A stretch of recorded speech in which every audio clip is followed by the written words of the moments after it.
आप सभी को नमस्कार। आज मैं आप सभी के समक्ष रामायण का एक किस्सा लेकर आई हूँ कि शूर्पणखा कौन थी और श्री कृष्ण की पत्नी कैसे बनी। तो श्रवण करते हैं।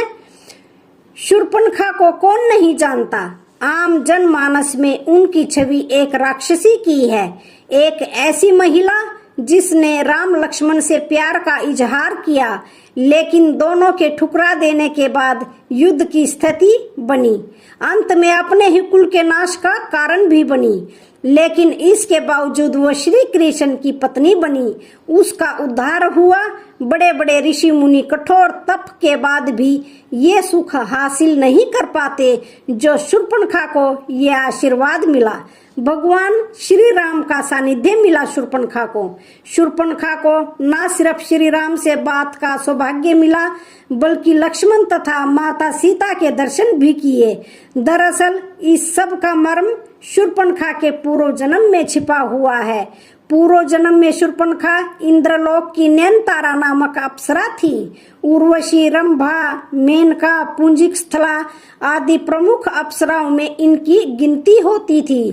कथा के मुताबिक इंद्र के दरबार में अप्सराओं का नृत्य चल रहा था। उस समय ये नैनतारा नृत्य करते समय भ्रू संचालन अर्थात आंखों से इशारा भी कर रही थी और ये देखते हुए इंद्र उस पर मोहित हो गए। तब से नैनतारा इंद्र की प्रेयसी बन गई। व्रजा ऋषि ने दिया था श्राप। उस काल में पृथ्वी पर व्रजा नामक ऋषि घोर तपस्या कर रहे थे। इंद्र ने नैनतारा को उनकी तपस्या भंग करने के लिए भेजा, लेकिन व्रजा ऋषि की तपस्या भंग होने पर उन्होंने अप्सरा को राक्षसी होने का श्राप दे दिया। क्षमा मांगने पर उन्होंने कहा कि राक्षस जन्म में ही तुझे प्रभु के दर्शन होंगे। नैनतारा ने अपनी देह त्याग दी। शूर्पणखा राक्षसी के रूप में रावण के घर में जन्म लिया। उसने मन में ठान लिया कि वो प्रभु को प्राप्त करके रहेगी। यही उसने सबसे बड़ी गलती की।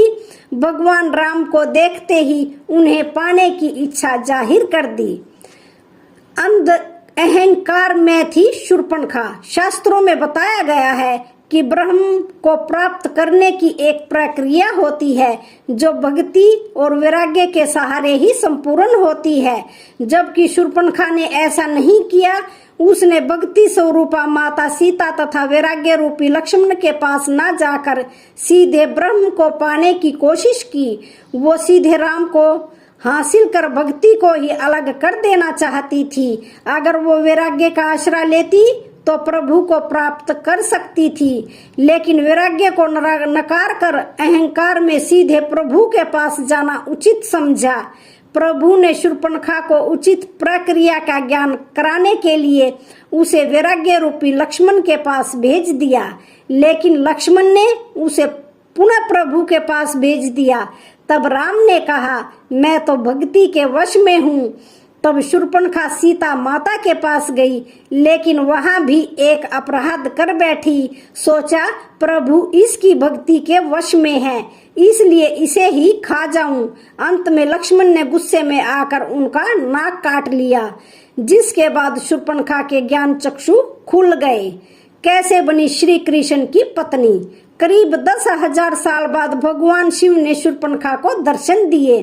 साथ ही वरदान दिया कि 28वें द्वापर युग में जब श्री राम कृष्ण अवतार लेंगे, तब कुब्जा के रूप में तुम्हें कृष्ण से पति सुख की प्राप्ति होगी।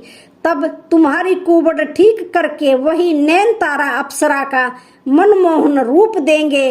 और ऐसा ही हुआ। शूर्पणखा को अंत में अप्सरा का मोहक रूप भी मिला और वो भगवान की सहचर्या भी बनी। तो आज की वीडियो का यहीं पर समापन होता है। वीडियो अच्छी लगे तो चैनल को लाइक, शेयर, सब्सक्राइब जरूर करें। धन्यवाद।